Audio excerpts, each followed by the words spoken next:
सुरुवात, मध्य आणि अत्यंत दारुण असा शेवट आहे, जो आजही लोकांच्या लक्षात आहे. ती घटना लक्षात आहे. संदेश एवढाच आहे की अशा पद्धतीची घडून गेलेली घटना आपल्याला काही शिकवून जाते का, ह्याचा विचार एकदा तरी प्रेक्षकांच्या मनात यावा. आणि ज्या लोकांना ह्याच्यासाठी आपला जीव गमवावा लागला, या घटनेमुळे गमवावा लागला, त्यांना आमच्या सगळ्यांकडून ही एक आदरयुक्त भावपूर्ण श्रद्धांजलीच ठरेल. 24 जुलैपासून एक नवा कोरा चित्रपट आपल्या जवळच्या चित्रपटगृहात येऊ घातलेला आहे आणि त्याचं नाव आहे एक होतं माळी. आणि त्यानिमित्तच आपण माळी चित्रपटाच्या टीमशी गप्पा मारणार आहोत आणि जाणून घेणार आहोत त्यांचा माळींचा प्रवास कसा होता. सर्वप्रथम आपल्या मराठीवर सगळ्यांचं स्वागत आहे. कॅप्टन ऑफ द शिप दिग्दर्शक सर राजू सर तुमच्याकडे पहिले येतो. सर, ही चित्रपट ह्या इन्सिडेंटवर करावा हे कधी तुम्हाला वाटलं आणि कधी ही प्रोसेस सगळी सुरू झाली? 2014 साली ही दुर्घटना झाली होती. चित्रपट बनवायचं तर पूर्वीपासून ठरलं होतं. वेगवेगळ्या कथानकांचा पण अभ्यास करत होतो, पण काहीतरी वेगळं जे इंडस्ट्रीमध्ये सध्याचे चित्रपट येत आहेत त्याच्यापेक्षा काहीतरी वेगळं करावं असं काहीतरी डोक्यात होतं. दुर्घटना घडल्यानंतर टी व्हीवर बातम्या बघत असताना हा डोक्यात विचार आला आणि मग तिथून त्या पर्वाला सुरुवात झाली. मग तो रिसर्चमध्ये माझा जवळजवळ 1-1.5 वर्ष गेला आणि रिसर्च करून आल्यानंतर मग आमचे दुसरे दिग्दर्शक दत्ता एकरे यांना मी भेटलो, माझे काकाच आहेत ते, आणि मग आम्ही दोघांनी मिळून तो सिनेमा पुढे नेण्याचा विचार केला. मग एक टीम जुळत गेली. संतोष म्हात्रे सर आमचे निर्माते, ते आमच्याशी जोडले गेले. प्रवास खूप खडतर होता ॲक्च्युली हा, कारण ते गाव उभं करायचं होतं, VFXचा सगळा पसारा होता. मुळात ह्या गोष्टीचा सिनेमा बनेल हेच कोणाला पटत नव्हतं. पण आता खूप काळ गेला त्यासाठी, बरीच वर्ष गेली त्या सगळ्या गोष्टींना. VFX या नावाच्या सगळ्या गोष्टी झाल्या आणि आता तो सिनेमा पूर्ण झालेला आहे आणि 24 जुलैला आता चित्रपटगृहामध्ये प्रदर्शित होते. सर्वांनी नक्की बघावा असं मला वाटतं. माफक अपेक्षा झाली. अश्विनी, तुझ्याकडे येतो मी.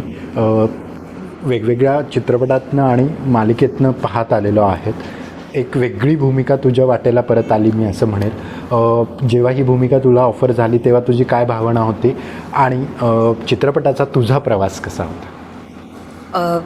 मुळात ह्या चित्रपटाचा भाग होणं हे मला अपरिहार्य होतं, कारण मी बदलापूरचे आहे, चित्रपट बदलापूरचा आहे, निर्माते बदलापूरचे आहेत, दिग्दर्शक बदलापूरचे आहेत आणि एक आपण म्हणूयात 95% भाग बदला तेच म्हणजे 95% किंवा 98% बदलापूरमध्ये सेट केला होता. तर ही आमच्या बदलापूरकरांच्या दृष्टीने पण एक अभिमानाची गोष्ट आहे. आणि जो काही बदलापूरचा प्रवास लिहिला जाईल कधी काळी, तर त्याच्यात ही घटना आवर्जून तिकडे नमूद होणार आहे. त्यामुळे त्याचा भाग होणं मला निश्चितच आवडणारच होतं. सुदैवाने माझ्या वाट्याला जे पात्र आलं त्याला विविध छटासुद्धा होत्या, ज्या कुठल्याही कलाकाराला अशा पद्धतीचं काम करायला हवं असतं कायम, किंवा असा आग्रह असतो की आपल्या भूमिकेत आपल्याला वेगवेगळ्या भावना दाखवायला मिळाव्यात, लोकांपर्यंत पोचवायला मिळाव्यात. आणि ती जरी माझी इच्छा असली तरी पण खऱ्या आयुष्यात सुद्धा त्या पात्राने ते सगळं अनुभवलेलं होतं. त्यामुळे माझं चॅलेंजिंग माझ्यासाठी एवढंच काम होतं की ते तसंच्या तसं लोकांपर्यंत पोचवणं. त्यामुळे माझ्यासाठी ही मला वाटतं आव्हानात्मक भूमिका होतीच. आणि प्रवास याबद्दलचा मी एवढंच म्हणेन की 24 जुलैला आम्ही जे काही अत्यंत प्रेमाने सादर केलं आहे, तयार केलं आहे, एक गोष्ट आम्ही सगळ्यांनी मिळून बनवली आहे, ती आम्हाला लोकांपर्यंत पोचवायची आहे, ज्याला सुरुवात, मध्य आणि अत्यंत दारुण असा शेवट आहे, जो आजही लोकांच्या लक्षात आहे. ती घटना लक्षात आहे. त्यामुळे ते पात्र जर हे काहीतरी सांगू पाहतंय तर मला वाटतं मी निश्चितच भाग्यवान आहे की ती भूमिका माझ्या वाट्याला आली. तर अशी ती भूमिका माळेंमध्ये लोकांना दिसेलच 24 जुलैला. प्रशांत, तुझ्याकडे येतो. तुझी काय भूमिका आहे आणि ओव्हरऑल तुझा प्रवास कसा होता? प्रवास म्हटलं तर तुम्हाला तर माहिती आहे की आपली मराठी इंडस्ट्री म्हणा किंवा हिंदी इंडस्ट्री म्हणा, सगळी अंधेरी, बोरिवली या साईडलाच सगळे. खरे गोरेगाव. जेव्हा सुरुवातीला मला कळलं की बदलापूरमध्ये एक टीम आहे सिनेमा बनवते, तर आपण विचार करतो की अरे कल्याण डोंबिवली त्या साईडला का जायचं, तिथे कोण सिनेमा आणि कुठल्या लेवलचा बनवतो काय आयडिया नाही. पण माझी अशी सवय होती की मी कोणीही कुठेही ऑडिशन चालू असतील, कुठेही कास्टिंगचा प्रोसेस चालू असेल, मी कुठल्याही कानाकोपऱ्यात मी जायचो. बरं.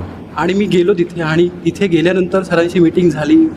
सरांनी मला सगळं सांगितलं असं असं आहे. तोपर्यंत माझं कन्फर्म नव्हतं. बरं. आणि मला नॉर्मली लोक काय करतात की कुठे ऑडिशनला बोलवलं ना की गपचूप एकटे जातात. पण मला अशी सवय होती की सोबत 4 लोकांना घेऊन जाऊ, माझं नाही झालं तुझं तरी होईल. खरं आहे. हां, तर सोबत मी मित्रांना घेऊन गेलो आणि माझ्या चांगुलपणामुळे माझं या सिनेमासाठी कास्टिंग झालं. वाव. आणि मी मगाशी म्हटल्याप्रमाणे की मला ना या गोष्टीबद्दल भरपूर माहीत नव्हतं ओके. की किती लोक गेले ह्यात. कारण की मी त्यावेळी मुंबईत राहतो आणि माझं न्यूज वगैरे बघणं थोडं कमी होतं. आणि ज्यावेळी राजू सरांनी मला या गोष्टीबद्दल सांगितलं, तुझं हे कॅरेक्टर आहे, असं करायचं आहे, तेव्हा अक्षरशः अंगावर काटा आला. मी म्हटल्याप्रमाणे की आपली एक व्यक्ती जरी घरातली गेली तरी आपल्याला खूप दुःख होतं. आणि ज्या माणसाची 5-5, 6-6 व्यक्ती घरातली गेल्या आहेत ते किती खतरनाक असेल. आणि प्रकर्षाने मला राजू सरांचं कौतुक यासाठी करावं असं वाटतंय की ह्यांनी फक्त सिनेमा बनवायचा म्हणून सिनेमा नाही बनवला, त्यांनी सिनेमाच्या प्रत्येक डिपार्टमेंटचा बारकीने एकदम अभ्यास केला. म्हणजे कॅमेरा असेल तर कॅमेराचे लेन्सेस, VFX असेल तर VFXमध्ये किती डिपार्टमेंट असतात, ह्या प्रत्येक गोष्टीचा त्यांनी पूर्ण अभ्यास करून मगच या क्षेत्रामध्ये उतरला. त्यांचा हा पहिलाच सिनेमा आहे. तर प्रवास आणि म्हणजे स्टोरी बोर्ड बनवण्यापासून ते 3D इफेक्टपासून सगळं त्यांनी स्वतः केलेलं आहे. अरे वा. हां. तर आणि त्याबरोबर ही जी भाषा आम्हाला शिकायची होती या गावची, त्यासाठी आम्हाला एक ट्युटर पण त्यांनी ठेवला होता. ओके. याची एक वेगळी भाषा होती त्या हां. पर्टिक्युलर गावची. तर हा प्रवास तिथून सुरू झालाय आणि जे काही घडलं आहे ते तुम्हाला सिनेमात दिसेल.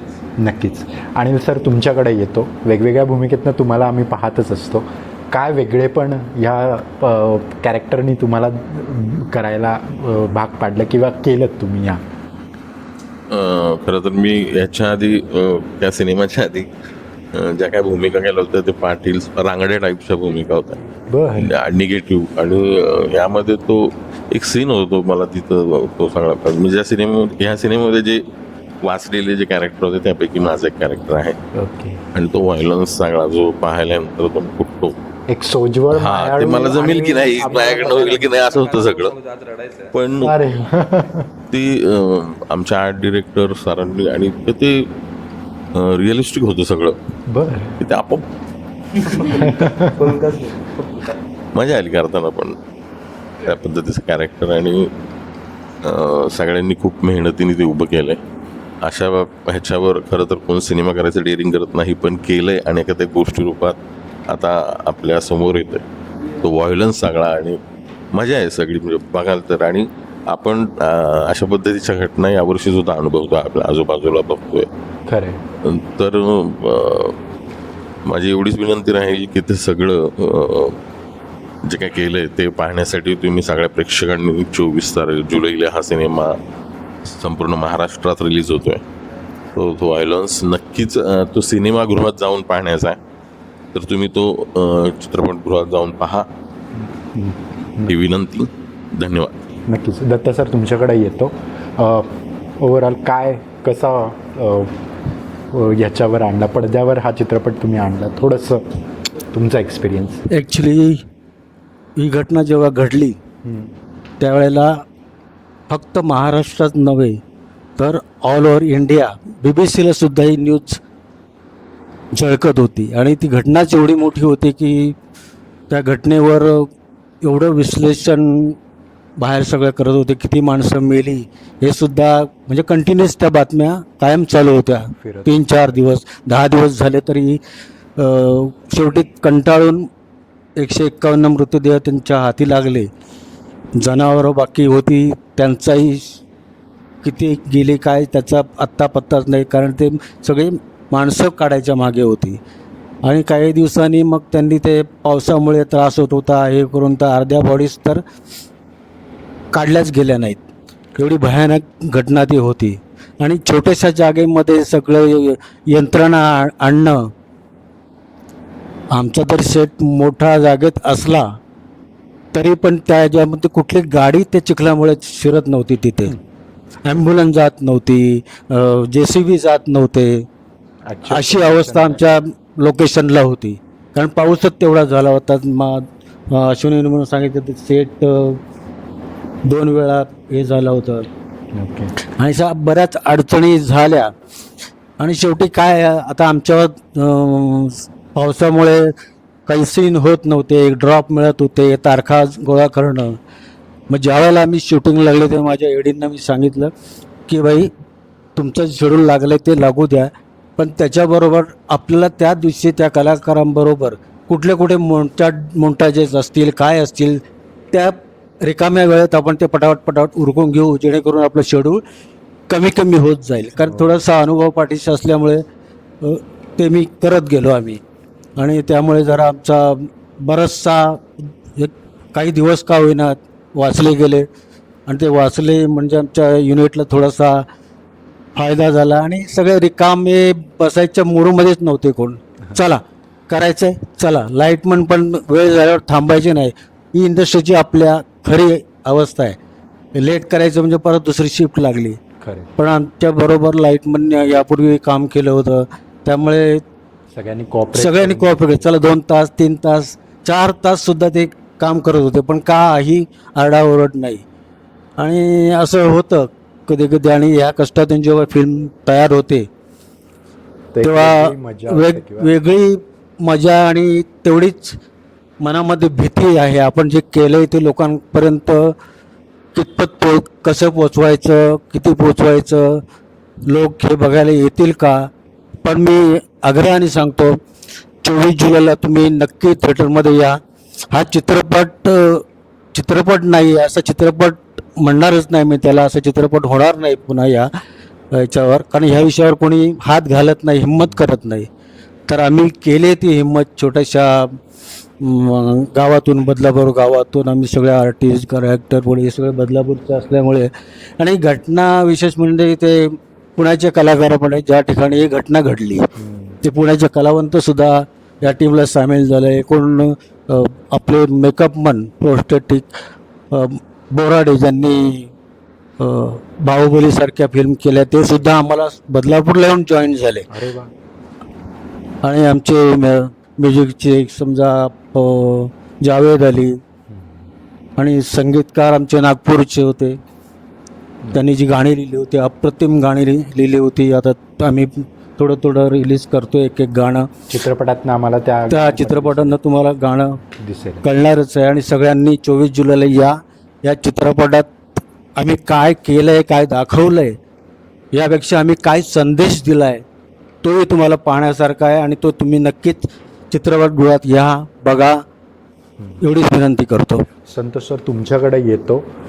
एक अशी सत्य घटनावर आणि खूप संवेदनशील गोष्ट पडद्यावर मांडायची आणि त्याला कुठंतरी आर्थिक पाठबळ द्यायचं, हे तुम्ही का ठरवलं की बाबा मी हा चित्रपट करणार आणि ह्याला मी निर्मिती म्हणून उतरणार? काय म्हणजे भावना होती तुमची? खरं तर पहिल्यांदाच माझा हा मराठी चित्रपट आहे. अरे वा, कॉंग्रॅच्युलेशन. आणि त्याच्यात माझा मुलगा अक्षय म्हात्रे ओके, वा, संगीतकार आहे. त्याला त्याची आवड आहे सर्वच गोष्टीची. आणि त्याचे मित्र राजू सर, दत्ता येकर, हे दोघे मित्र असताना मी एक टाईम असा टी व्ही बघायला बसलेलो होतो. त्या टायमाला मी फक्त ती घटना बघितली, पण ते मनात नंतर मी सोडून दिलं. तो विषय आपला क्षेत्रच नाही कुठल्या गोष्टीत, तेवढं बघितलं आणि मी सोडून दिलं. नंतर मला मुलगा माझा आणि राजू सर, दत्ता सर माझ्या घरी आले आणि त्यांनी ही हकीकत सांगितली का अशा गोष्टीवर आपल्याला एक चित्रपट करायचा आहे, तर तुम्ही निर्माता म्हणून तयार व्हाल का? तर मी त्यांना सांगितलं का बघूया, 2 दिवस मला द्या. आणि माहिती पण नव्हती. नंतर त्यांनी माहिती दिली मला का असा चित्रपट आहे. तर मला एकदम त्या अंगाला काटा मारून गेला. पूर्ण मी ते टी व्ही बघताना, पूर्ण म्हणजे न्यूज बघताना मी पूर्ण काय असं समजून नव्हतं गेलो का असं कारण आहे आणि याच्याबद्दल काय घडलं आहे तिथे. तर यांनी मला जेव्हा माहिती दिली तेव्हा माझ्या अंगाला काटा मारला. माझा मुलगा जर त्या क्षेत्रात जर उभा राहतोय आणि याला आवड आहे, मी त्याच्यासाठी त्याच्याकडे बघून मी तयार झालो. आणि जेव्हा यांनी मला सांगितलं का सर तुम्ही काही पण करून या गोष्टीमध्ये हात घाला आणि लोकांना आपल्याला दाखवायचं आहे तर कुठे घटना घडते आणि त्या ठिकाणी कसं राहायचं, कसं राहायचं का नाही राहायचं ते त्यांनी ठरवायचं. पण जेणेकरून का तिथून आपल्याला बाजूला व्हायचं आहे का अशा घटना घडतील आणि पुण्यांदा असा घडू नये एवढं मला समजलं. त्याच्यानंतर मी त्यांच्या तयार झालो आणि कुठल्याच गोष्टीची यांना कमतरता करून नाही दिली आणि त्यांना सांगितलं तुम्ही पुढे पुढे व्हा, मी तुमच्या पाठीशी आहे. सपोर्टला जाता जाता अश्विनी मी परत तुझ्याकडेच येईल. एक टेकअवे असतो, तो प्रेक्षकांनी हा चित्रपट बघितल्यानंतर काय टेकअवे घेऊन, म्हणजे काय असा संदेश घेऊन गेले पाहिजे?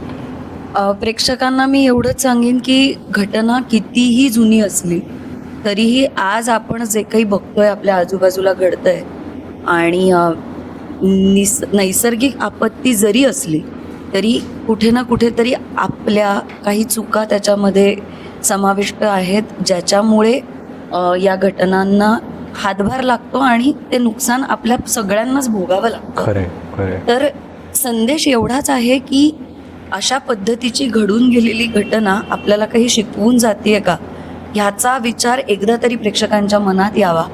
आणि ज्या लोकांना ह्याच्यासाठी आपला जीव गमवावा लागला, या घटनेमुळे गमवावा लागला, त्यांना आमच्या सगळ्यांकडून ही एक आदरयुक्त भावपूर्ण श्रद्धांजलीच ठरेल.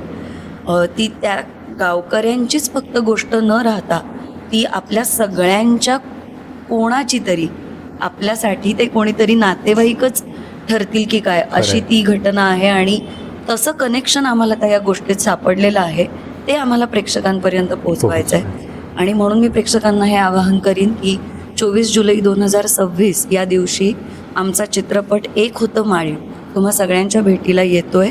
या चित्रपटाचं दिग्दर्शन, त्याची कथा, त्याचं संगीत, त्याचं तांत्रिक बाबतीतलं सगळं सादरीकरण हे सगळंच तुम्हाला थक्क करणारं आहे. काही गोष्टी तुम्हाला आवडतील, काही गोष्टी तुम्हाला आवडणार नाहीत बघायला, पण त्या खरोखर घडलेल्या आहेत याची तुम्हा सगळ्यांना जाणीव होईल. आणि हा चित्रपट मोठ्या पडद्यावर बघण्याचाच चित्रपट आहे हे मी पुन्हा पुन्हा नमूद करते. पूर्ण टीमच्या वतीने मी तुम्हा सगळ्यांना विनंती करते की 24 जुलैला संपूर्ण महाराष्ट्रात हा चित्रपट प्रदर्शित होतोय. आवर्जून तुम्ही बघा, जास्तीत जास्त लोकांना या चित्रपटाबद्दल सांगा. तुमचे नातेवाईक, मित्रमैत्रिणी, मित्रपरिवार आणि तुमच्या जवळच्या व्यक्तीला या चित्रपटासाठी घेऊन जा आणि हा चित्रपट नक्की बघा. चित्रपटाचं नाव आहे एक होतं माळी. धन्यवाद.